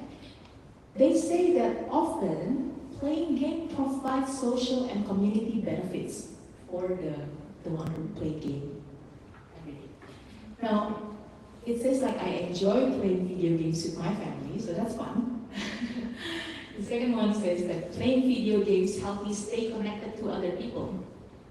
And then the third one says meeting up with my friends in video game is an important way for us to spend time together. So their friendship is built on playing game together. So, I want to tap into this new amazing rule that we have about social media ban, Tami and Dr. Abby, realistically, I think it's a very valid concern and I'm grateful about it. But at the same time, if you look at the statistics, their role is not on Instagram. That's the problematic, but that's not the real problem. This is the real problem. But we're not banning game, are we? I think, quoting your previous statement, Tami, about how digital interaction as in social media should be anything digital interaction, I think I so aligned with what you think, and I think realistically, it makes so much sense why these digital game spaces are actually built because they want customer retention, they want people keep on coming back. So these young people keep on coming back to their gaming platform not to even play game, but only to meet their friends. Yeah, and I think this is one of the things I pointed out in my paper to government is we often think of social media as particular platforms and we make the mistake of naming them. Whereas the definition of social media should be anything where you can be social online. And that includes, more dangerous platforms like Roblox and gaming and Reddit channels and Discord and things like that. They are spaces where kids are social, and that brings some inherent risks as well as obviously some inherent connections. Yeah. And because we're seeing more and more the AI NPCs, what used to be programmed language just to guide people to play that game and know what to do within the gaming space are now becoming an AI agent within the gaming space. So they're not disconnected. I'd just like to add something. When it comes to the gaming industry specifically, and online gaming, the question is this industry driven by some other motives other than just engaging people in games? That's the big thing. And look at this room before we answer this. How many things in this room are not marketable? The clothes that we wear, aesthetics of this room, everything. Now, that's where the problem starts actually. And ethical business is the key line. So what happens is that most of these gaming companies, when they produce games, their purpose is not to just provide a platform to people to just make it. It's also about earning money out of it. Can I just say, Dr. Ali, the top 3 gaming platform that just emerges within the last 3 years are doing 4.8 billion a year. Yeah. So that's where the problem starts. Imagine, let's leave the games. Let's look at the food industry. So I always tell I'm sure you must be practicing the same. I always tell kids to stick to the right of goalies and goals, don't go to the left sides, because that's where you'll find veggies and meat and all those basic things. Pretty much, we are all addicted to fizzy drinks, Cokes. Do we need Cokes? That's a hypothetical question. No, but there is an element of satisfaction associated with it. The clothes that we wear, what we feel is our need, is that really a need or a desire that's coming from very solid marketing? I think that's where the problem is. Unfortunately, when it comes to gaming, and that's where I think so that gaming could be very helpful, but at the same time very detrimental for the mental health. But we make sure that it's highly addictive. So coming to the question, that are we going to be spending 4 hours on games? No, because the gaming industries know that people of our age are not their targets. Yeah, exactly. Yeah. So they're targeting an altogether different generation, making sure that they stay addicted to the game. Now there is no harm in playing a game, cricket, football, but eventually if you become so addictive, it's just like A healthy diet would be having carbohydrates, proteins, and all those. What if you always want to eat an ice cream? Would we say that's healthy? That's not healthy. But will you survive on ice cream? Yes, you will. So pretty much the same is true with the gaming. Gaming is healthy, yes, but there has to be a limit.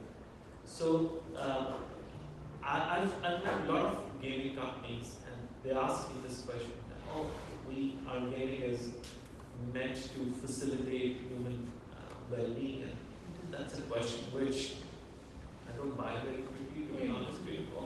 I feel so that it's just a product. Are you launching this product free of cost? Is it something that that there is a business model behind it? And that's where my session started. And you cannot do good for human beings and mental health if there is an ulterior motive, in terms of getting money out of something. So that's the underlying. With the gaming, for me it's a big question mark. And what I think Mirror is doing, coming to what Mirror is doing, well, I do see a big value in it, because at least you're trying to fill in those gaps, which are getting bigger and bigger because of the students and young generations engagement with gaming. Yeah, so I think so that probably how gaming is destroying, probably Mirror is going to sort of help people.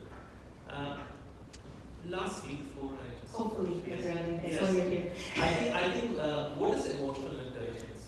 We've all read it in theory, but what is emotional intelligence? Is when I look at somebody like this, do you really understand me? Now, some of you would say yes, but may I please tell you that emotional intelligence is highly linked with cultural intelligence, which is another variable. And these two variables are of highest significance today because we live in a globalized world.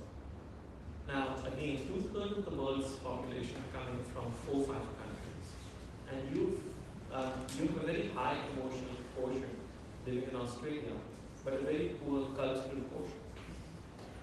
Now, my question is, do you qualify as an emotionally intelligent person for somebody coming from other countries? Now, what AI does is, if you look at the studies, artificial intelligence relies on human intelligence. So if you have a poor cultural quotient and you have a poor emotional quotient, your AI bot, I'm using the term AI bot, will be equally stupid. That's the right one. And you are going to be asking questions from that. So I don't know where it starts and where it ends, to be honest. So I think there should be high reliance on human beings, and that's what we should still try to follow. And AI is a technology, but it has to be regulated at home, in universities, it has to be regulated by the governments, everywhere. So because of time, sorry, can I say something? No, I was just going to say one thing. One thing I'm trying to raise some global awareness now is in mental health. We've been speaking for many decades about social determinants of mental health. And that's where consciousness and that sort of stuff is part of that. But what we need to start talking about is the commercial determinants of mental health, and ask ourselves the question, who is making money from making us sick? Yeah, wow. Let's do it there. So, when we talk about intergenerational approach towards mental health, which is what we'll be launching today, so if we go to the next slide, so this is what we call Bridget Podcast, where we advocate for technology for good, how to help children have a safe engagement in the online space. How can we together, collectively, build a more safe digital future where our children can navigate their mental health challenges alongside their parents and their teachers. So if you want to scan the QR code, that leads to our YouTube, where we actually release the podcast every Thursday. So tomorrow we'll be releasing one, next fortnight we'll be releasing another one. I can't wait to have Tanya and Dr. Ali to be in the podcast as well. So things. So what we see here is that we need to get our leading generation to start making the business decision for technology, the business decision for gaming, hopefully. The business decision in schools, the decision of the tech that the innovators are making, the decisions of the school programs that STEM is being introduced in a way, and even at home, like how can they regulate the use of technology? Either it's a ban or it's a regulated way of interaction, right? All right, so the next one.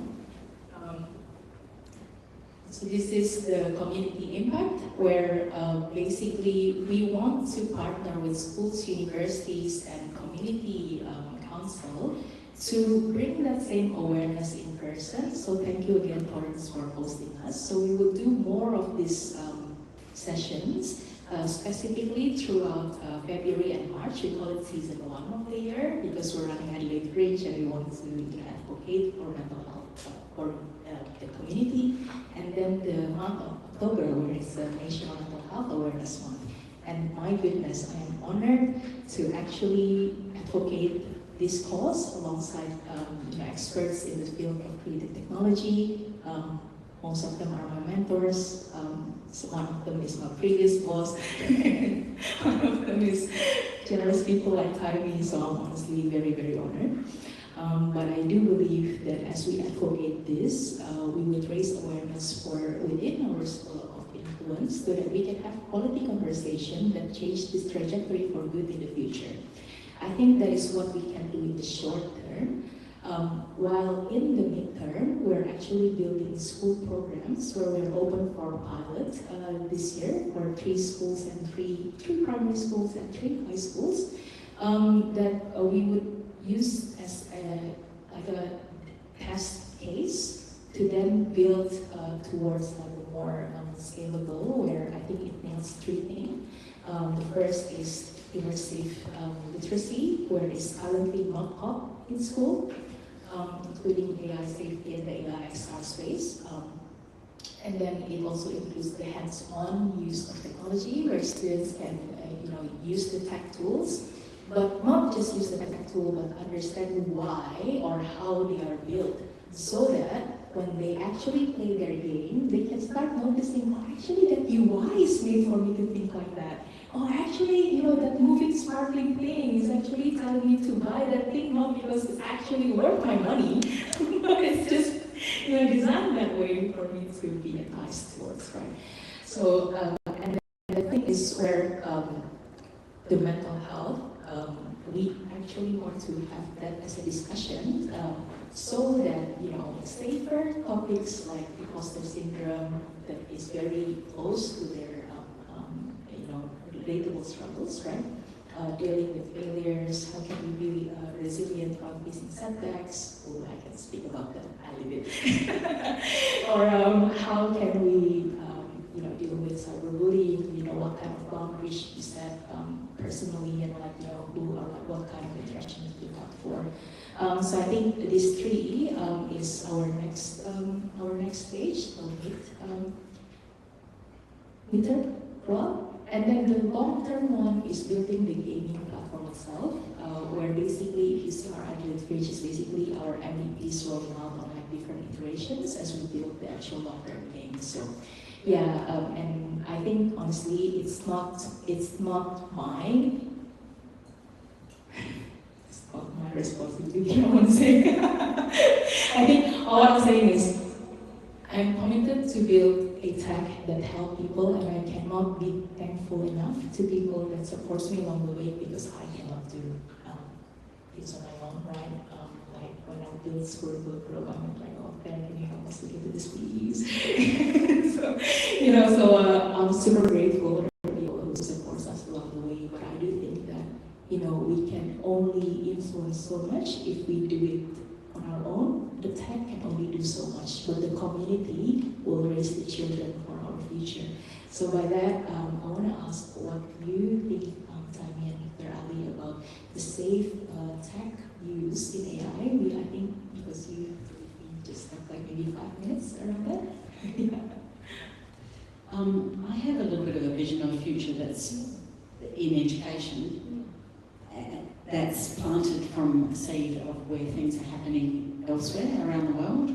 And I see education in the next few years as moving away from what we now see as classroom with the teacher standing up in front and delivering content, and then you go home and learn, to the flip of that. So I think AI will have a role in tailoring curriculum to the individual student, and that's what's happening in a couple of schools overseas that I see and I'm quite excited about. The teacher's role is to do the human stuff.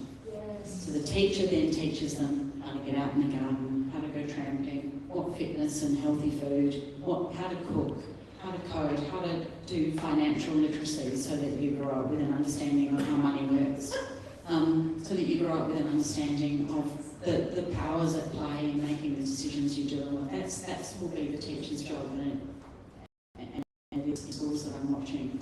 AI will develop the entrepreneurial part of a student's journey. So that's what I'm looking forward to, and the sooner we get there, the better. There's also like let the knowledge teach the children knowledge, and let the human teach the children to be human. It's awesome. I think so that I pretty much agree with. I think so that the universities, when it comes to higher education institutions, I think they'll be very busy in the next 5 to 10 years, and the reason that they'll be very busy is because we need to completely change everything, the way we teach, the way we think our students learn, and that's what we call L&D, learning and teaching. To be honest, when somebody comes to me and says that I'm an expert on L&D, my question is, okay, you're all pretty obsolete, but find a job, because I think so the learning mechanisms, the way we teach, the curriculum, everything would be undergoing massive change. How I see future, well, I agree, I don't see the future in a classroom or maybe a teacher teaching students in a classroom. I think it's going to be more about personalized learning. But there is hope that I see. Now, if you look at the earliest universities, we are talking about universities which existed, before we were there. There was nothing as assessment in those universities. It was all about a mentor teaching one student. And I think that's where the world can really benefit from if we use AI correctly. So we have linked education too much to jobs and employability. Well, that's great, but at the same time, it's not doing benefit for the society in general, because education eventually should give a better civic sense to people and increase their social awareness, and make them better humans, which is not happening. So I think so that the opportunity that I see is that through personalized learning, which can easily be acquired through AI, technologies like AI, if educationists and these schools and colleges and universities and the education bodies who regulate education, they work wisely, we can go back to create better humans.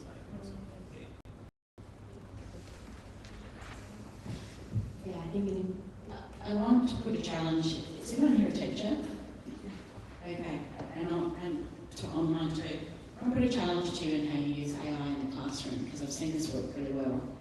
Get your students to go home and get ChatGPT to write the story or do the assignment or whatever. They're doing it anyway. They're doing it anyway. But and then get them to bring what AI has created back to the classroom. Then AI goes away. And you go, how do you make this better? How do you make this more human? How do I develop, you're doing that? We have an assessment in one of our subjects where they actually have to put in apprentice to AI as a counselling session, and then they can see the pitfalls of what that AI actually It's the perfect way to use it, because then they're learning how AI does it, and then they're also learning how would we code it to be better, to be more human. I'm aware that you need to go, Tammy, so I think thank you so much for the panel, and I would love to say very much thank you with a small gift. So we have like chocolates and flowers.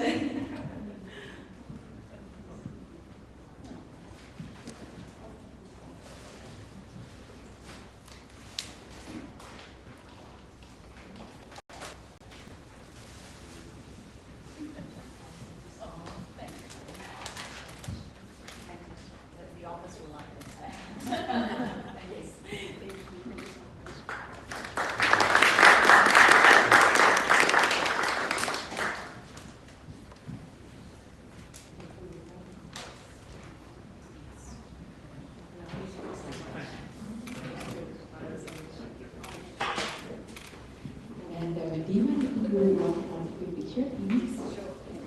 I would like to invite our moderator for the task force supporting us all the way through, Mr. John Tony's thank you for SAE supporting your SR throughout the Adelaide Fringe, for this venue and for all the support. Thank you so much. Could you join us, please?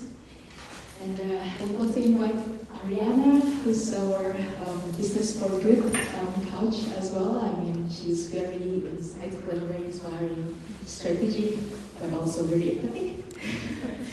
That is a very sharp eye, right? Claire, can I invite you to come on board? So, Peter, come to us, please. Oh yeah, well, thank you. This is obviously like.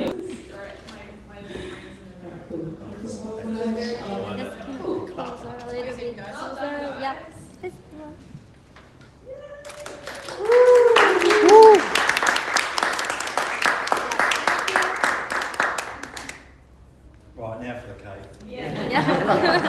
Thank you for having me. Thanks, Tony.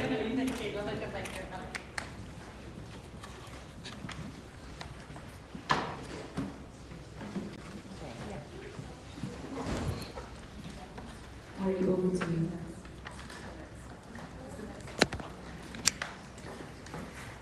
Thank you everyone for coming today. Thank you for celebrating Mirror XR. Big round of applause for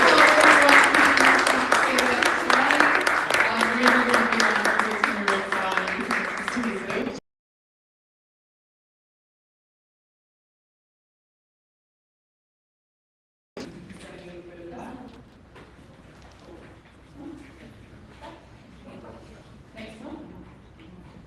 It's a QR code. You want to use a QR code?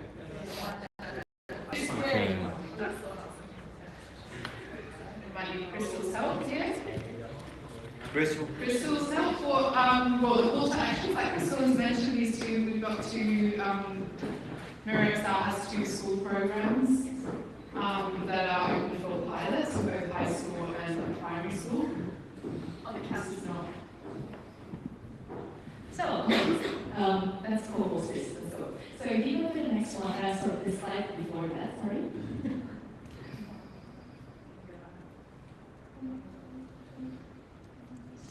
Cool. So, as I mentioned before, this is actually our school program pathway, where we have Mirror XR seats for year 5 and 6 students from primary school, where we introduce the technology and the equipment before they start into that teenager space. Mirror XR practice for middle school, where they're already living in that space, and now we want to teach them how to regulate that space and how to keep the space better. The Mirror XR Horizon is actually equipping them for future skills, where they can be future technologists that are And then the MirrorXR Vanguard is kind of more like a hackathon where people are talking to innovation, not just to do mobile apps or a lot of technology platforms, but also in utilizing AR, XR safely, because I see that there in our state, amazing innovations from tech and space and everything else, but no one has touched this space to regulate and teach people to use the innovation for good and with a regulated approach. So what are those anchors? Now these anchors, I would also quote Dr. Ali's research actually, that teachers need to be taught. So this is train the trainer, where the community of practice there, where teachers can be equipped to then run workshops in their schools. So we're empowering the teachers so that they can be the beacon of light in their school, and that's not rely on our MirrorXR programs to keep on coming to school. They can run it in their school through our support. This enables us to scale in the future, because we have 250 Australian school only, like one per state, right? So yeah, I think I'll say, if we go to the next slide, these are the key difference of our school programs.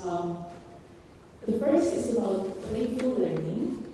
So where we don't just build the game for children to play, but we also approach our classroom interaction with new games and fun interactions. So the way that we teach serious stuff is not to bring urgency and seriousness into the classroom, but for them to engage their curiosity and creativity, for them to explore it in a safe and regulated kind of way. We co-explore it in the classroom. So we focus on digital well-being. I think this is very crucial, because currently at school, and please correct me if I'm wrong, teachers in the room, current schools have run STEM only, or like technology-related only, or like engineering, which is amazing, or emotional well-being only excursion workshops and stuff. We haven't seen these two being taught together, where this is actually the everyday life that they live in and engage, right? So we're trying to bridge that gap where we introduce the technology, but also the implication towards mental health and how they can engage with it. Now, the last thing is the whole of school approach. It's just in alignment with our intergenerational approach earlier on. So we want to not just teach the student, but also equip the parent and equip the teacher as well. All right, I think that's all for the school. So if we go to the next one. Yeah, so that QR code, if anyone wants to scan that and maybe share with their school, or educators that may be interested in this program, we have open expression of interest for our adult as well.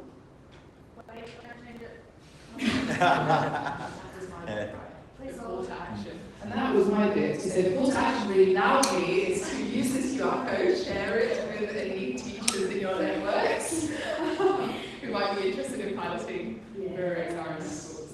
Amazing, and like honestly, can we actually do that properly? She honestly throughout the Business for You program, I was thinking like, how do we approach this for like a long-term impact? As also a sustainable business model, because that is the challenge, right? It's not about like angel investors, VCs, and all this like commercializing tech, which is amazing for some use cases, but not for all problems, right?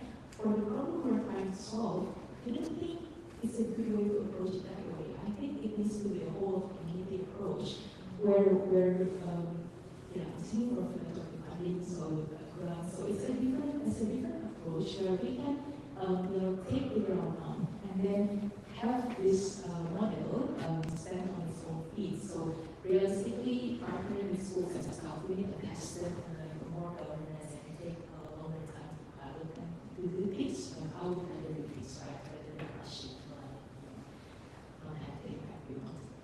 And just sort of like to point on that, I came out of the panel and I was just surprised when I was sitting here, like, of course we're talking about it's the business model that's the problem. So when you talked about who's making money from the sickness that exists, those points are exactly why I think it's really important to showcase and highlight and shout out about businesses like Create, about activities like MirrorXR. We're actually exploring completely different business models to generate good whilst keeping themselves self-sustainable. So it's not about the continuous profit, it's about actually putting out value that's what's remaining an entity that can keep going. Yeah, congratulations.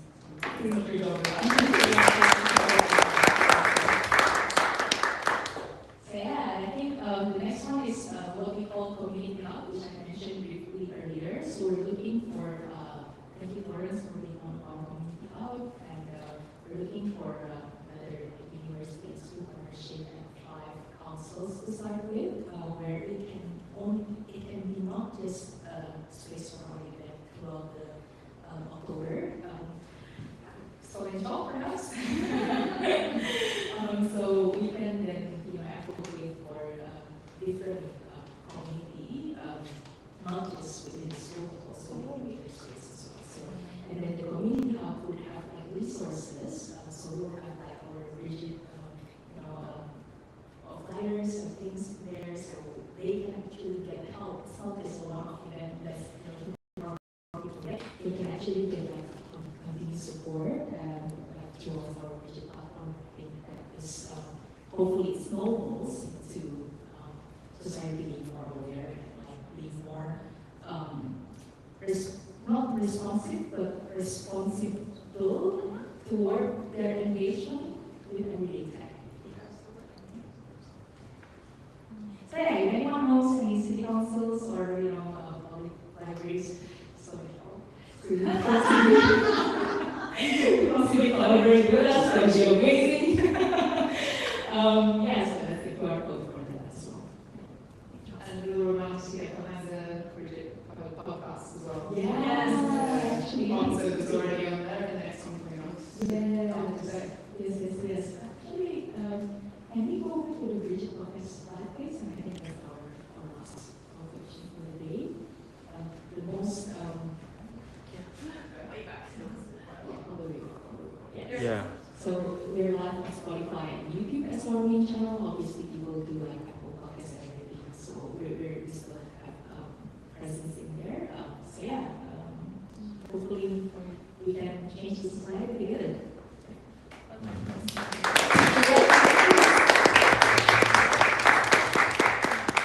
Alright, so I think that concludes our thing for main event. So downstairs we do have a VR demo, so if anyone wants to try, we'll be more than happy to show you, and I know some people want to talk about these free shows. Thank you. And see you in October. And there's some food. Yes, there's some special. Make sure to ask.